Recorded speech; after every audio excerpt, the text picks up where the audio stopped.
E eu te convido a abrir a Bíblia na primeira carta de Paulo aos Tessalonicenses.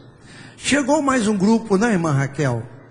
Chegou mais uma família, não é? Cadê o povo que chegou depois aí? Fiquem de pé. Olha ali, tem mais uns moços ali. Uma família animada. Os irmãos querem recebê-los bem-vindos, podemos dizer amém? Amém? Muito bem, Deus os abençoe em Cristo Jesus. Sempre bem-vindos conosco para adorarmos a Deus. Primeira carta de Paulo aos Tessalonicenses. É interessante, irmãos, que nas suas viagens missionárias, Paulo passou por essa cidade, na sua segunda viagem. Ele chegou ali e passou um pouco tempo. Na verdade, quando você lê em Atos 17, você percebe que Paulo não foi bem recebido ali, porque os judeus de Tessalônica, eles incitaram a multidão, e dizendo que Paulo e seus amigos traziam umas coisas hereges da vida, ou heréticas, de maneira que eles não tiveram muita oportunidade de estar ali. Mas o tempo em que ele esteve ali foi muito proveitoso, porque algumas almas se converteram ao Senhor, se estabeleceu uma comunidade de cristãos naquela cidade. Esse grupo de cristãos perseveraram e desenvolveram ali uma igreja. E agora, em Corinto, o apóstolo Paulo escreve para os crentes de Tessalônica, trazendo uma palavra sobre a fé cristã, sobre a vida cristã. E essa carta, ela é muito importante, não é? Muito importante mesmo. É uma carta que todos nós devemos lê-la sempre que pudermos, porque ela mostra a nossa grande esperança em Cristo Jesus. Mas eu quero nessa noite, irmãos, não me demorar muito, apenas tecer comentários sobre os 3 tempos da vida cristã que Paulo nos apresenta no início dessa carta aqui. Propriamente a partir do versículo 5 do capítulo 1, ele mostra os 3 tempos da vida cristã e o modelo que devemos ser para o mundo que nos cerca. A igreja, ela é uma realidade. A igreja existe porque Jesus Cristo existe. Ela é viva porque Jesus é vivo. Ela tem esperança porque o Senhor nos deu uma esperança. Ela tem certeza porque o Senhor nos deu certeza de vida eterna. Ela tem garantias, porque o Senhor lhe deu garantias, ressuscitando dos mortos. E o apóstolo Paulo declara isso em 1 Coríntios, dizendo que se Cristo não ressuscitasse, a nossa fé seria vã. E graças a Deus ele ressuscitou, e nós estamos aqui como igreja, cultuando a um Deus vivo e verdadeiro, conforme Paulo declara aqui. É interessante, irmãos, que a partir do versículo 5, Paulo descreve como foi que ele chegou naquela cidade e como se estabeleceu o trabalho de Deus ali. Ele disse: porque o nosso evangelho não chegou até vós tão somente em palavras, mas sobretudo em poder, no Espírito Santo, em plena convicção, assim como bem sabeis ter sido o nosso procedimento entre vós e por amor de vós. Na verdade, irmãos, o que firma o crente em Cristo, o que nos dá essa experiência a cada dia com o Senhor, é exatamente esse início de Paulo aqui. O evangelho que a igreja vive, que a igreja prega, o evangelho que está nas suas mãos aí, em forma de palavra de Deus, não é apenas uma palavra qualquer. A palavra que temos aqui não é apenas um escrito, não é apenas um manuscrito, não é apenas alguma coisa que foi reescrita. Não. Essa palavra é uma palavra que tem, sobretudo, o poder do Espírito Santo. Quando você abre a Bíblia, irmãos, você pode ter certeza de que o autor da palavra está presente com você. Aquele que traz-nos o discernimento da palavra habita em nós, que é o Espírito Santo. De maneira que a palavra de Deus, ela não é uma palavra qualquer, ela é uma palavra viva. Ela é uma palavra viva. Há uma declaração sobre ela em Hebreus capítulo 4, versículo 12, que é linda, não é? Dizendo que a palavra de Deus, ela é viva e eficaz, e é mais cortante do que espada de 2 gumes, e ela penetra a divisão da alma e do espírito, e é apta para discernir as intenções do nosso coração. Então a palavra de Deus, ela é poderosa e gloriosa, e foi com essa palavra poderosa, em pleno poder, no Espírito Santo, com muita convicção, que aqueles crentes receberam o Senhor Jesus. E essa é a melhor forma de receber Jesus. Não é apenas com palavras, mas é com poder, com o Espírito, conforme Paulo diz aqui, com plena convicção, para que você jamais, em tempo algum, se desvie da palavra e dos caminhos do Senhor. É interessante que Paulo coloca aqui nos versículos 6, 7 e 8, como aqueles crentes se portaram naqueles dias.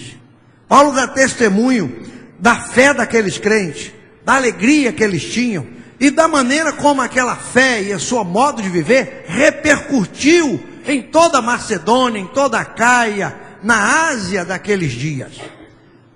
A fé daqueles crentes, o amor, a alegria, aquilo se expandiu.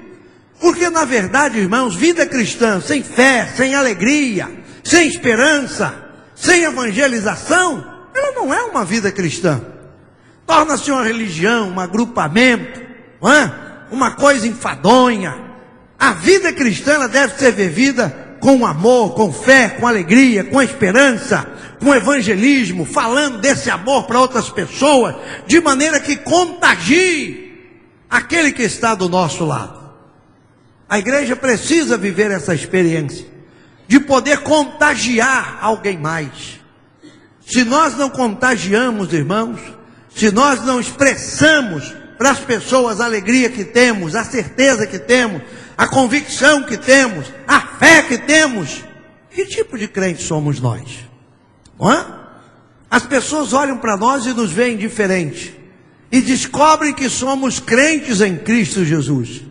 E que tipo de crente nós somos? Não é? Paulo está louvando a Deus aqui, porque aqueles crentes os imitaram o Senhor, receberam a palavra, ainda que com tribulação, com alegria, se tornaram modelo, a palavra repercutiu, a fé se espalhou, que coisa linda! E é isso que Deus está esperando de mim e de você hoje, que nós sejamos, irmãos, propagadores dessa fé, dessa alegria, dessa esperança gloriosa, porque a vida cristã, ela não pode ser vivida dentro de 4 paredes simplesmente, não é? Apenas no momento de culto, não. Daqui a pouco nós temos que terminar, daqui a pouco vamos voltar para casa e amanhã a vida continua. Se o Senhor não nos levar ou não vier nos buscar, amanhã vamos novamente à nossa rotina de trabalho, rotina do dia a dia, e as pessoas nos cercando, as pessoas nos questionando, as pessoas querendo que de nós saia alguma palavra de fé, de esperança, de amor. As pessoas querem ver alguma coisa diferente em nós. E certamente na segunda-feira nós temos que estar mais, vamos dizer assim, mais aguçados a isso, não é? Por quê? Porque o domingo é o dia do Senhor. Você esteve aqui pela manhã e aprendeu a palavra de Deus, hoje em especial sobre Gideão, não é? Descobriu que Deus pode te usar de maneira singular e preciosa. E agora à noite, na presença de Deus, cantando, adorando e compreendendo a grandeza do Evangelho, nós sairemos daqui contagiados com esse amor, com essa alegria, com a presença do Espírito Santo. E amanhã, e terça, e quarta, durante os dias que se seguirão, nós vamos propagar, divulgar, difundir aos corações daqueles que estão perto de nós, essa fé, esse amor, essa alegria, essa esperança e essa certeza gloriosa. Mas é interessante, irmãos, que os versículos 9 e 10, eles contêm algo precioso aí. algo precioso. Quando o apóstolo Paulo está escrevendo essa carta, ele declara como tudo começou. Como tudo começou. O versículo 9 nos mostra de maneira gloriosa a obra da nossa fé.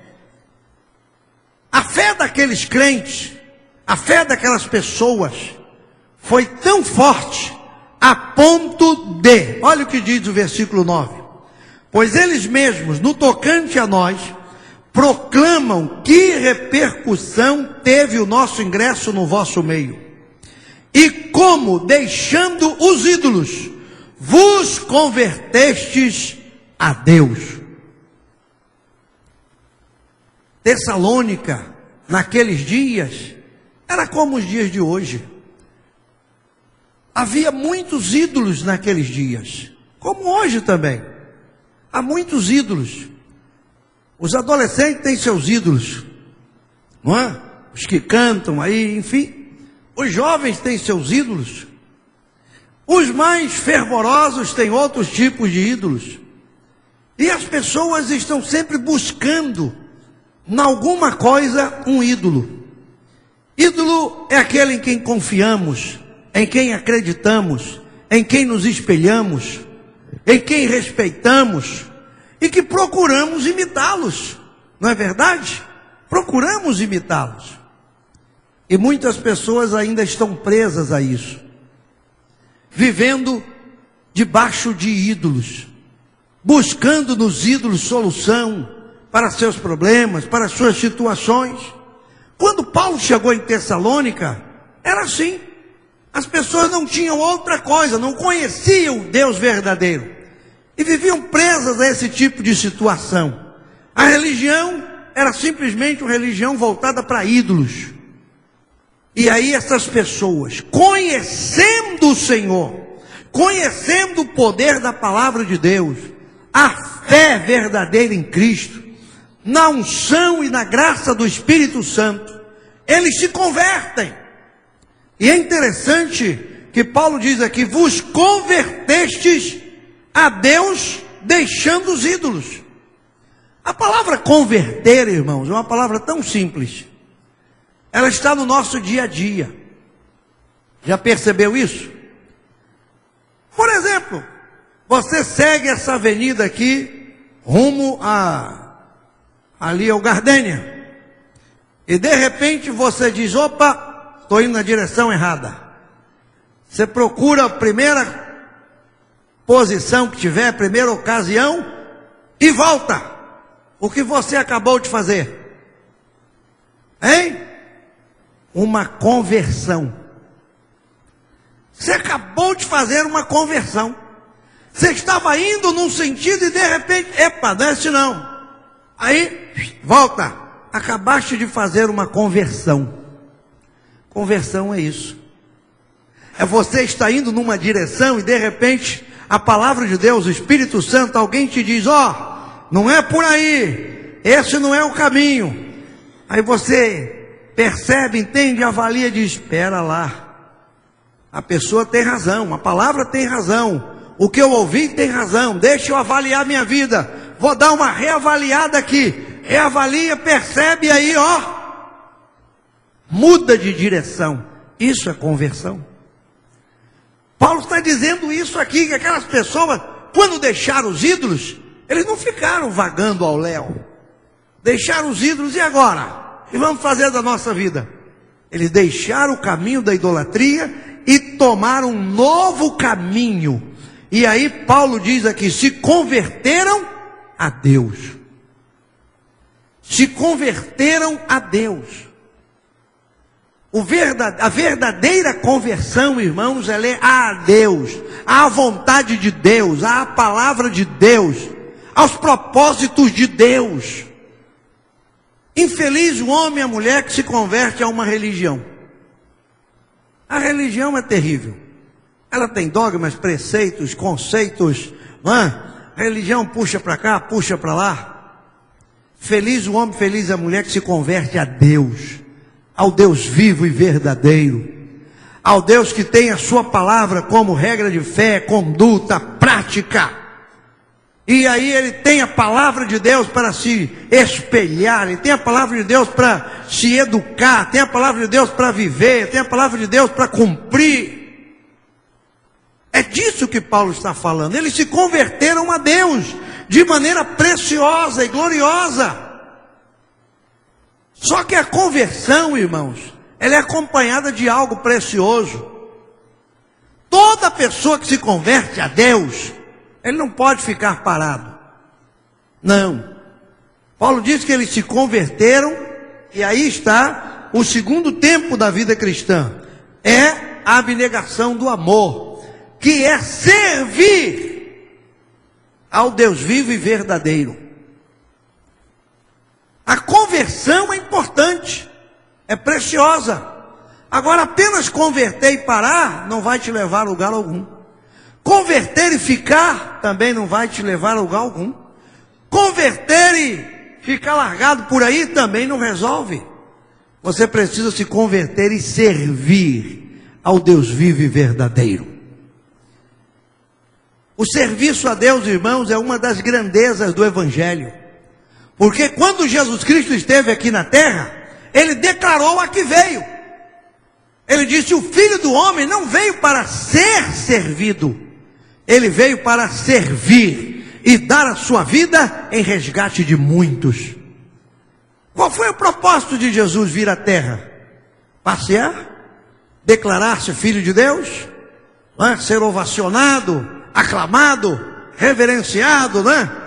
Quando Ele entrou em Jerusalém, que as pessoas colocavam os ramos na frente, jogavam ali os aventais, jogavam ali os tapetes e proclamavam: Hosana, o que vem em nome do Senhor. Certamente aquele momento encheu-os de orgulho, né? Que coisa boa, as pessoas me reconhecendo aqui como Filho de Deus, me ovacionando, que bênção. Jesus não veio simplesmente para isso, Ele veio para servir. E Ele serviu de maneira eficaz, preciosa.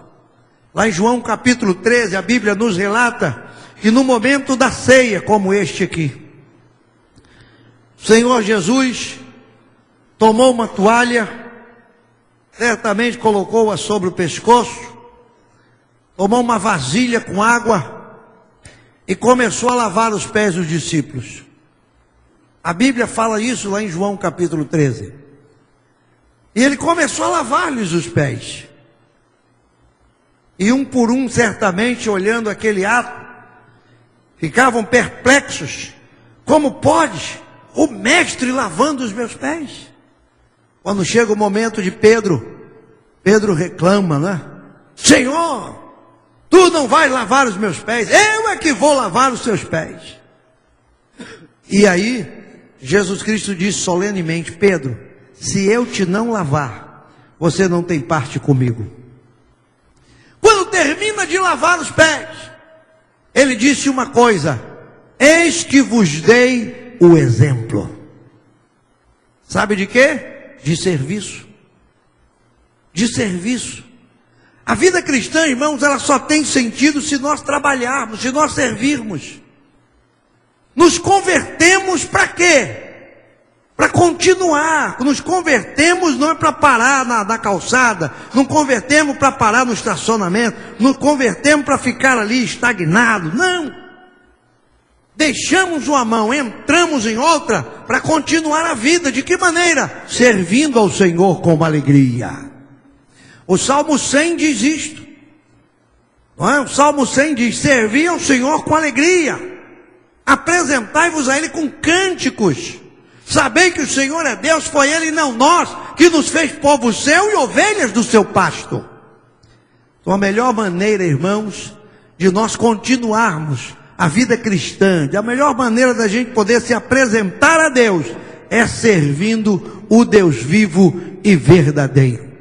E eu vou te dizer uma coisa: se você realmente vier aqui, estiver disposto a servir a esse Deus vivo e verdadeiro, a recompensa dele é muito grande na sua vida. Quando Jesus falou sobre esse tipo de serviço, Ele disse, e João registrou as suas palavras no capítulo 12, versículo 26 do seu evangelho, dizendo o seguinte: Jesus disse: se alguém me serve, siga-me. E aonde eu estiver, ali também estará o meu servo. E aquele que me serve, meu Pai o honrará. Quando você serve, irmãos, ao Senhor, quando você serve o seu semelhante, quando você serve a igreja de alguma forma, quando você dedica seu tempo, seu talento, quando você investe no reino de Deus para servir, você pode estar certo que você não está servindo a um Deus morto nem mentiroso. Você está servindo a um Deus vivo e verdadeiro, e que tem e sabe como te recompensar e te abençoar. Foi isso que Jesus disse aos seus discípulos. Lá em Mateus capítulo 18, chega um momento em que os discípulos se aproximam dele e dizem: Senhor, nós já estamos contigo há um bocado de tempo, hein? Pedro foi o porta-voz dessa palavra. E ele disse: nós deixamos tudo para te seguir. Esses homens largaram tudo aí, ó. Barco, rede, alguns deles já não veem a família há alguns dias. Estamos atrás de ti, te seguindo, ouvindo-te, aprendendo contigo. E aí? E Jesus disse para aquele homem: em verdade vos digo que, se algum de vós deixar por amor de mim casa, irmão, terra, família, trabalho e tantas outras coisas que Jesus relacionou, que eu não me recordo agora, ele disse: nesta vida você ganha 100 vezes mais, e na outra eu te dou a vida eterna. Aí tem muitas pessoas servindo apenas pela primeira parte, né? Opa, está escrito aqui que eu vou ganhar 100 vezes mais. Aí ele já começa a fazer as contas, né? Ele serve um pouquinho e já multiplica logo por 100, e aí ele já calcula e imagina, mas não é bem assim. Não é por aí. Não é? Nem se atreva a fazer esse tipo de conta, que você não vai alcançar nada. Sabe? Primeiro lugar, esse serviço é um serviço desprendido. Sabe? Sem nenhum tipo de cobrança. É um serviço voluntário, porque é serviço para Deus. É um serviço de fé. Você está servindo a um Deus que você lê, a um Deus que você crê, a um Deus que você sente a sua presença, mas não é um Deus que você toca. Não é? Que você possa pegar nele e dizer: olha, que coisa aqui, ó. Meu Deus é isso aqui, ó. Olha como é que ele é bonitinho, ó. Não. De jeito algum. Você serve a um Deus que você o vê pela fé. Você crê pela fé. Você serve pela fé. Você adora pela fé. Você cultua pela fé. E você recebe as bênçãos desse Deus também pela fé. Porque Ele é recompensador e galardoador daqueles que o servem. E em terceiro lugar, irmãos, é a firmeza da esperança que aqueles crentes passaram a experimentar. Eles se converteram para servir. E eles se converteram para esperar Jesus. Essa é a maior esperança do salvo. É a esperança da igreja. Nós aceitamos a Cristo e Ele nos deu uma palavra de esperança.